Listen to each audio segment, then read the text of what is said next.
Hello, it's Pam Chinook here.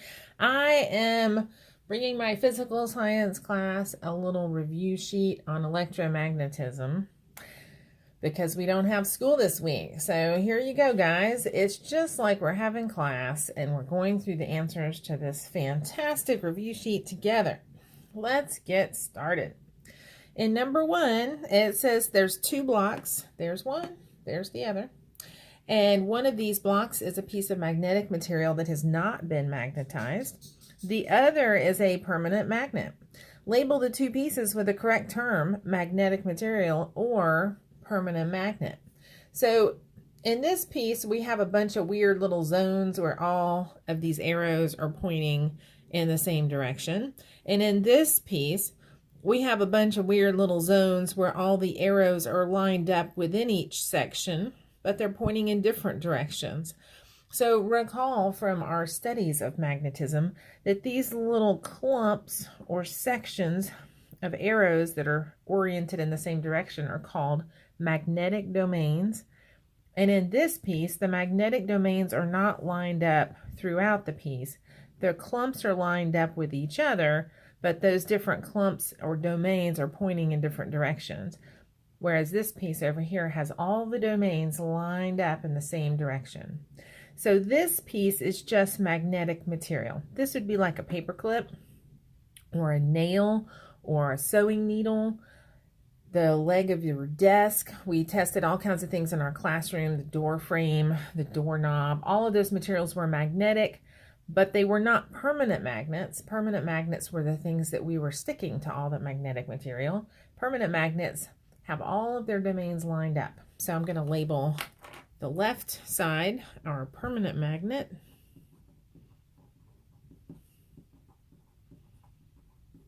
And then the right will just be a magnetic material.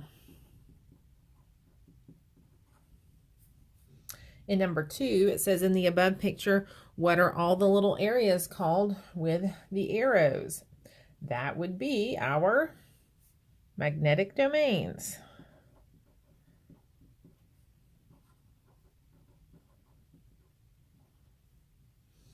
Number 3, the arrows in the above picture represent unpaired spinning protons or unpaired spinning electrons. We discussed how magnetism emanates from charges, moving charges. We know that protons have charges and electrons have charges. Protons are positive and electrons are negative.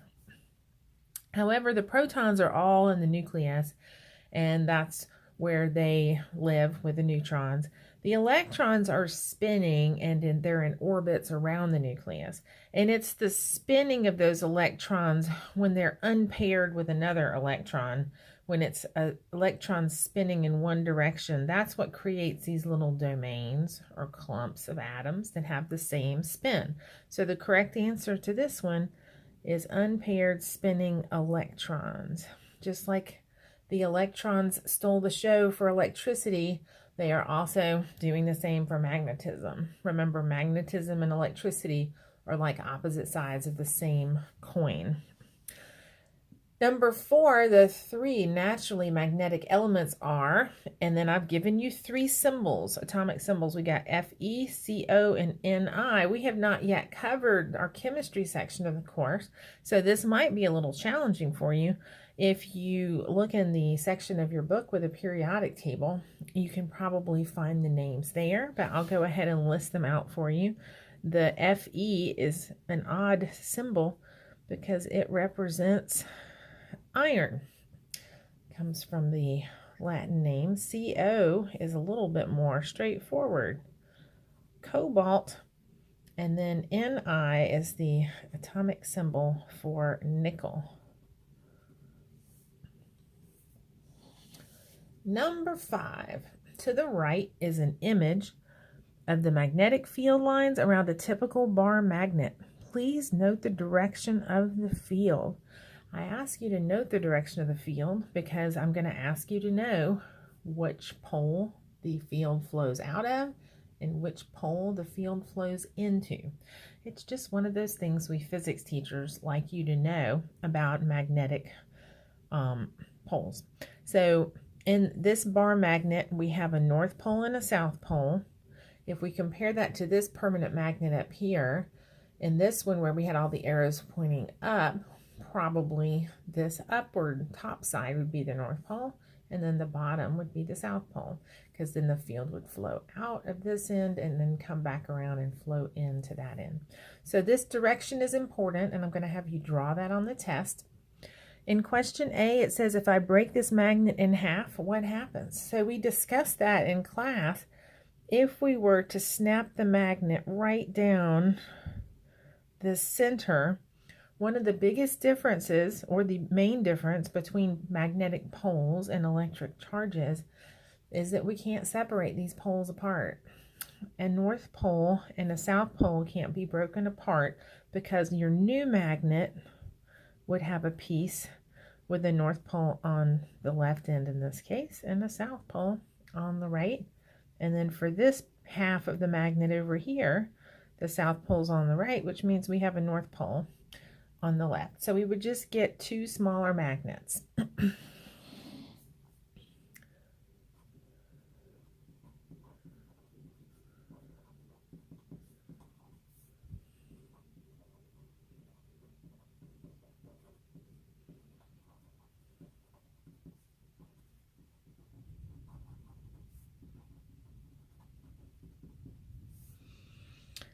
In 5B, how could I demagnetize this magnet?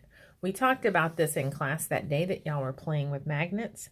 The two easiest ways to demagnetize a magnet are to drop it a lot. If we look back up at this picture, the more we take this permanent magnet and drop it on a hard surface like a floor or a desk, the more we can cause these arrows pointing in the same direction to shift just a little bit. Another good method is heating it up. If we heat it up and we can get all those domains to jiggle around more because they have more kinetic energy, then we'll end up causing those domains to maybe shift and start pointing in a different direction. So we can drop it. And we can heat it. Two quick ways to demagnetize a permanent magnet. Use the above image to label the ends of the magnets below with north, N or S for the north or south pole. So I drew pictures of this on the board in class. The first week we covered magnetism, and I have over here opposite poles blank and like poles blank. So let's just remind ourselves, this is what the electric charges have in common with magnetic poles. So the thing they didn't have in common was that we can't separate them apart like you can a positive and negative charge. But the thing they have in common is they behave the same way. Opposite poles will attract, and like poles will repel.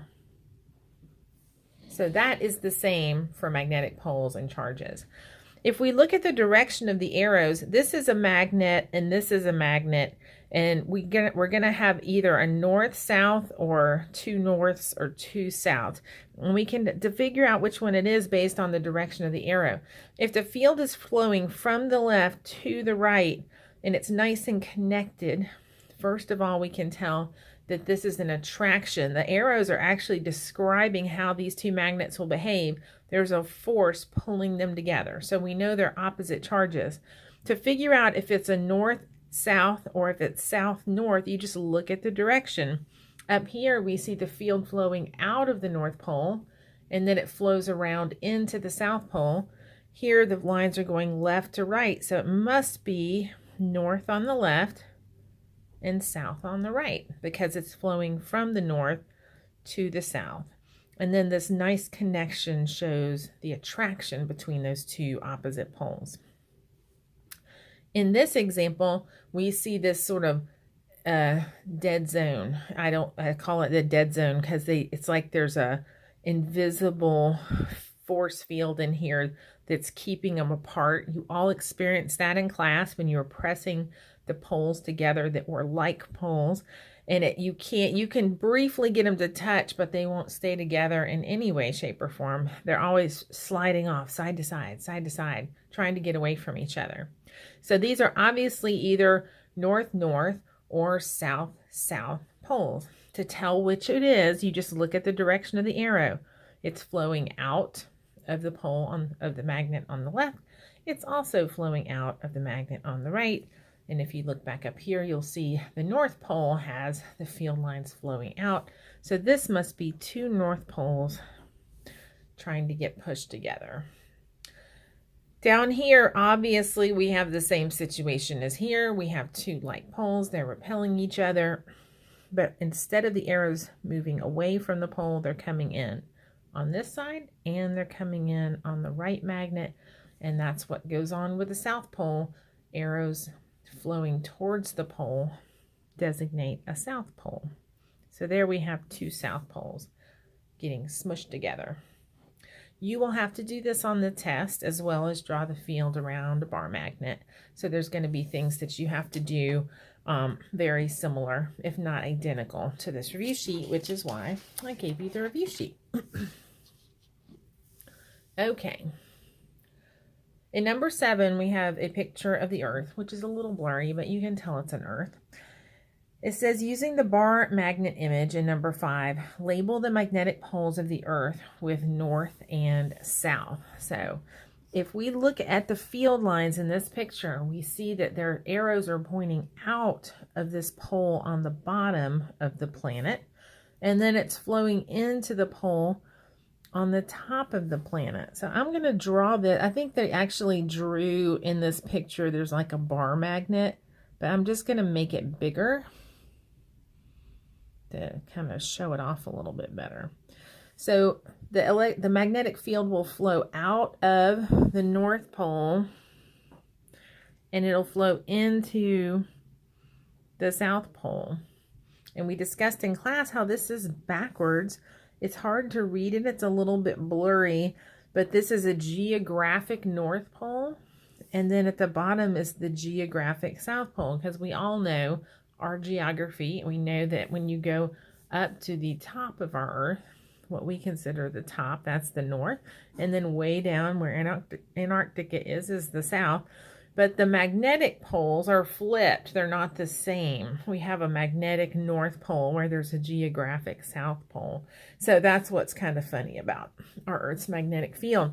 Question A, it asks, is the magnetic field of the Earth constant? And the answer is a big no with an exclamation point. It fluctuates and it reverses itself. I'll say it fluctuates, it wanders, and it can reverse itself.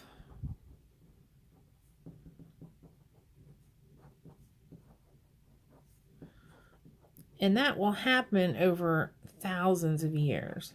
So it hasn't officially reversed itself or disappeared during recorded history of man on Earth, but it has wandered about a little bit.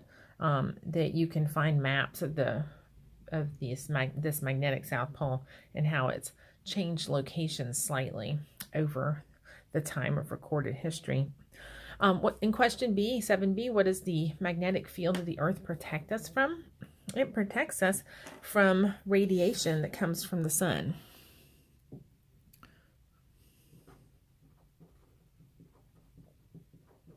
And I'm going to specify, we haven't covered this yet, but we'll cover it in the next unit. I'm going to specify X-rays and gamma rays. It's the very high frequency radiation that comes from the sun.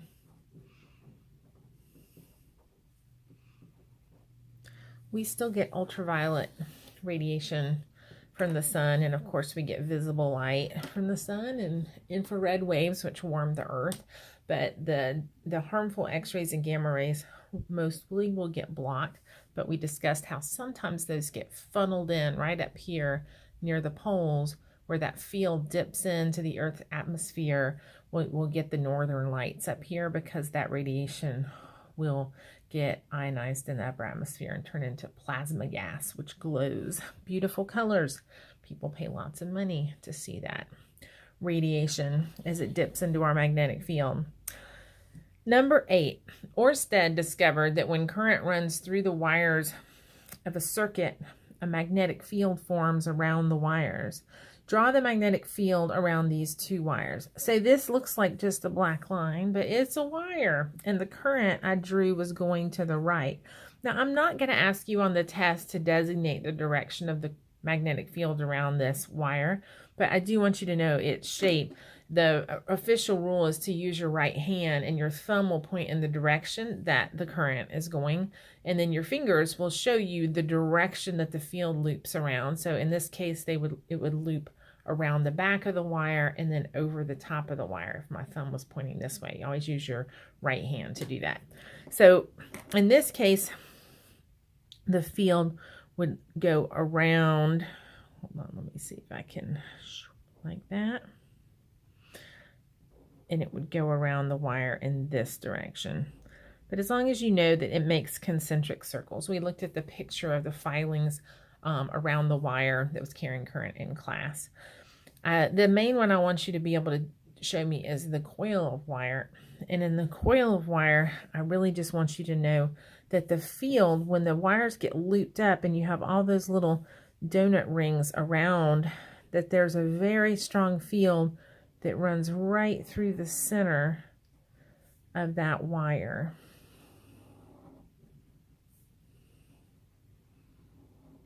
And it looks just like the field of a bar magnet.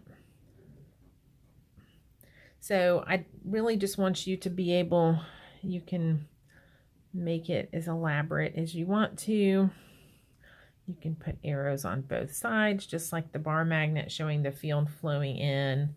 If you want to take it all the way out and connect those like this, you can do that.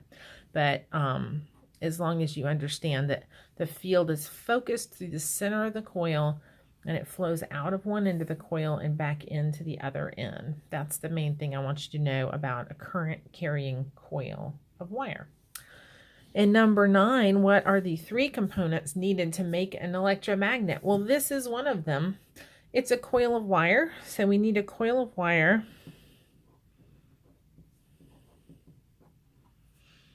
And we need current to run through the wire, so that's going to require us to have some kind of voltage source. Now, a few of you missed that question on the last test. What is the voltage source in a circuit? And so I will just write here next to this, a battery is a voltage source. So in case you missed that on the last test, just know voltage source and battery are used interchangeably. They are the same. And the last thing that's very helpful to get an electromagnet to be extra effective is if we put something inside this coil of wire to focus that field even more. And so if we take something that's made of iron, and we wrap the coil around it. So if we use an iron core to wrap the coil around, that will make our electromagnet even more effective and will allow us to have a stronger magnet to pick things up with. In number 10, it says, why does a motor begin to spin? The magnetic field of the permanent magnet is interacting with something else in the motor. And I have included a picture here of the motor that we had in class, although their coil of wire has a lot more coils and is a lot tighter than the one that I showed you. They also use needles on this, which is kind of an interesting choice. I just used paper clips on mine. But we have the magnet, the permanent magnet that was stuck on the top of our motor, and it has a magnetic field. So there's a magnetic field coming up and around from that donut magnet, and it's interacting with something. It's interacting with the thing that's going to do the spinning. So there is a magnetic field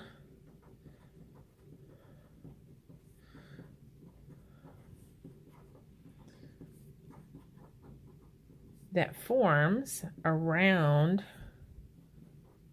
Oops. The loop of wire. Did you hear that thunder? It is really storming in the winter here, which is very strange. So magnetic field that forms around the loop of wire as current flows through it.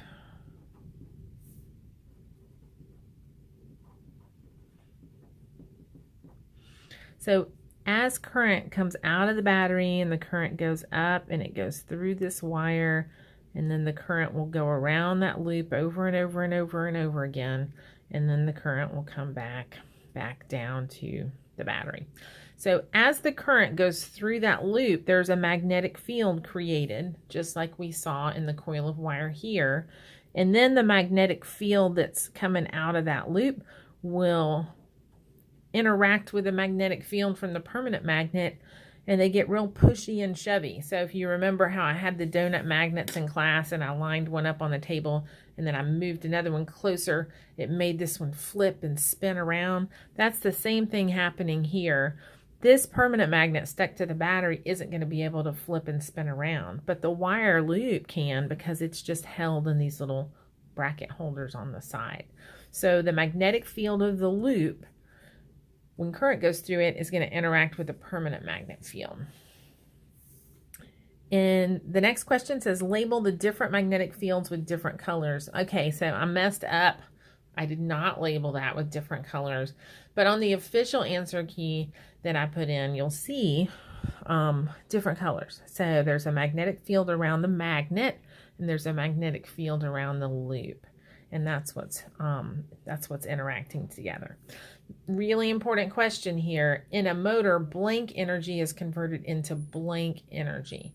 So we decided in class that we were going to use the term electromagnetic because that battery is providing a voltage source and pushing current through, and the electricity is creating a magnetic field. That electromagnetic energy is converted into spinning or mechanical energy.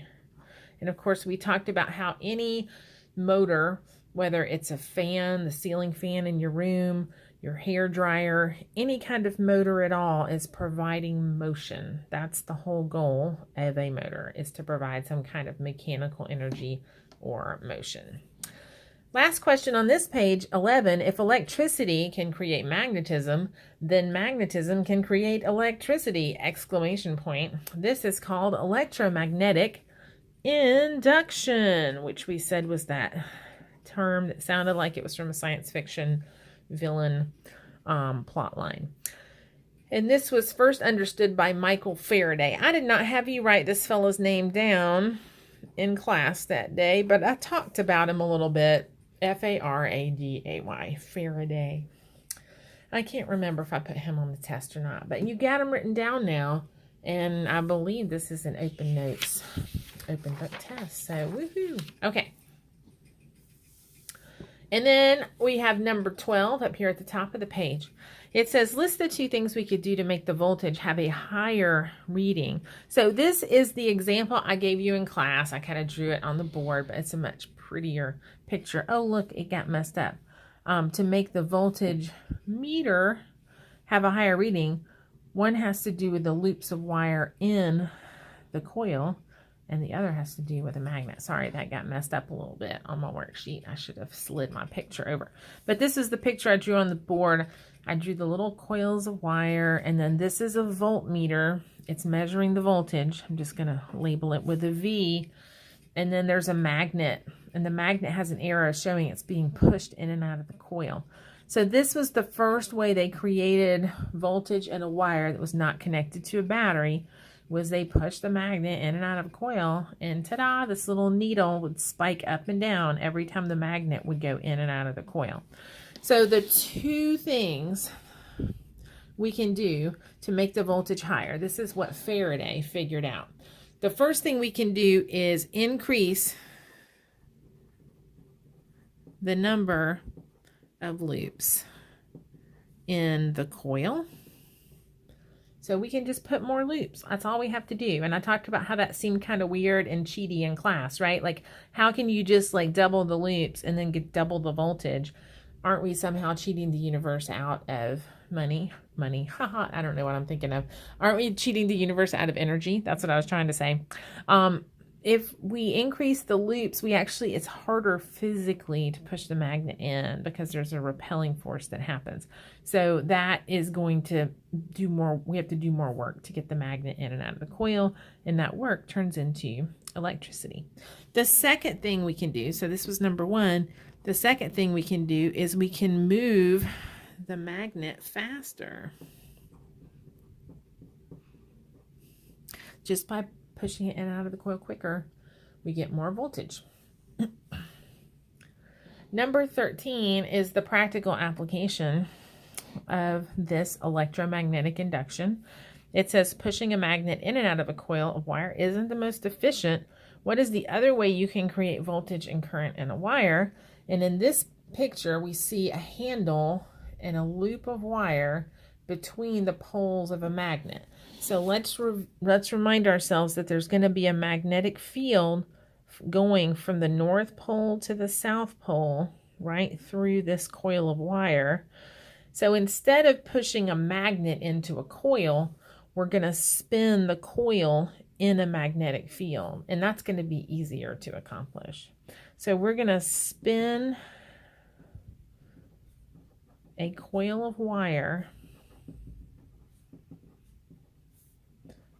in a magnetic field that is not moving. So the coil is going to move in the field instead of the field moving through the coil. So in this picture above, we see a simple generator. In a generator, blank energy is converted into blank energy. So the generator is the flip side of the coin from a motor. We're going to spin the coil, and spinning implies that we're going to have some mechanical energy, and that mechanical energy is going to get converted into electromagnetic energy. So now we're going to create current in the wire. I did not make that space big enough. And for this year's class, that's all I'm covering. I'm not covering transformers, but I'm going to go ahead and finish the video by finishing this out. Just in case I do cover transformers or I use this video for my physics class. So let me take a minute and just do the transformer part. But if you were in this year's physical science class, you don't have to watch this next bit, or unless you want to learn about transformers more than the movie has taught you. In 15, it says transformers don't use any moving parts to create voltage and current in a coil of wire. So the generator uses moving parts, but a transformer doesn't. Label the parts of a transformer below: iron core, primary coil, and secondary coil. So this gray loop going around is the iron core, and this side is the primary side, and then this side is the secondary. Does one of these coils need to be connected to a power source? Should it be AC or DC? Yes, one of these coils would have to have some sorts of power, so it could have a voltage and current. So the answer to this question is yes. And that current and voltage needs to be constantly fluctuating. So we would want to choose AC. AC stands for alternating current. That's the fluctuating current that we would want to create a fluctuating magnetic field that would fluctuate the magnetic field through the center of this coil and induce a voltage on the secondary side. So yes, we need a power source, and we need it to be AC.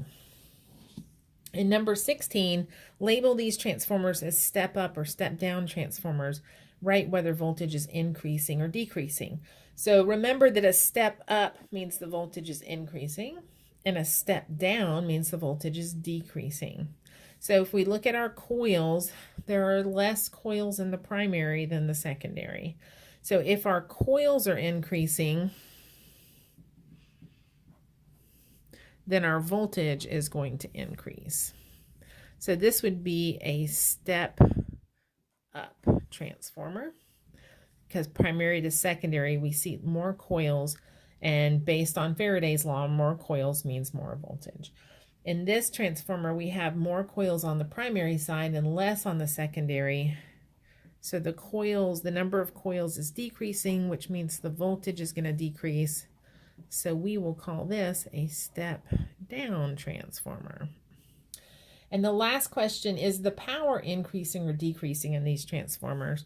So power is equal to current times voltage. And we discussed how if the voltage increases, then the current is going to decrease. So that means the power is constant. We can't change the energy usage on each side because that's not something that we have control over. Energy is conserved from one side to the other.